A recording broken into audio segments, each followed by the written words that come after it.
about their relatives. Thank you, Madam Secretary. Mr. Sherman, the ranking member on the Subcommittee on Terrorism, Nonproliferation, and Trade.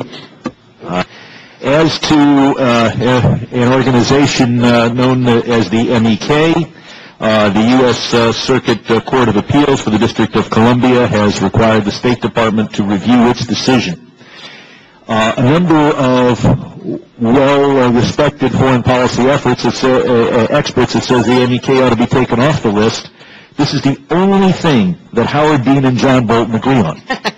Not to mention General James Jones, Bill Richardson, and Lee Hamilton recently.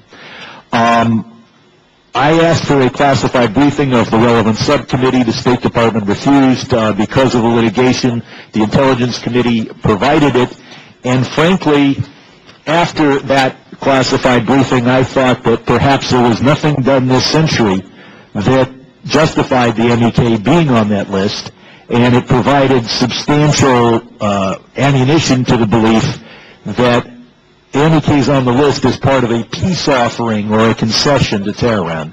So I hope that you will personally review the decision that the court has ordered your department to review. Judge Poe, the Vice Chair of the Subcommittee on Oversight and Investigations.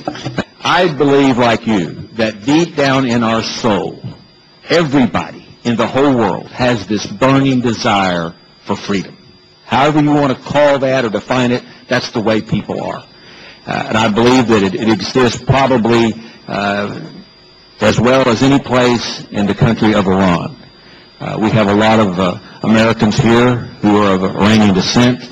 Many of them have family in Camp Ashraf. Many of them have lost family who have been killed in Camp Ashraf. They have family in Iran. And I believe those young people in Iran have that spirit of freedom. I have a question that I certainly don't know the answer to, but the United States throughout history takes the position usually that we support a country and then eventually we support the rebels or those who want to come in and take over that country.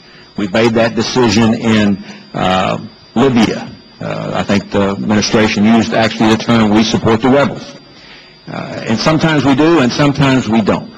I think there is no greater tyrant on earth than the little fellow from the desert, Ahmadinejad, and the way he treats his people, the way he's declared war really on everybody. When do we get to a point as a country in making these decisions like we did with Libya? When do we get to the point that we say, you got to go? We made that decision in Libya. When do we make that decision in Iran? You got to go. Well, Congressman, I think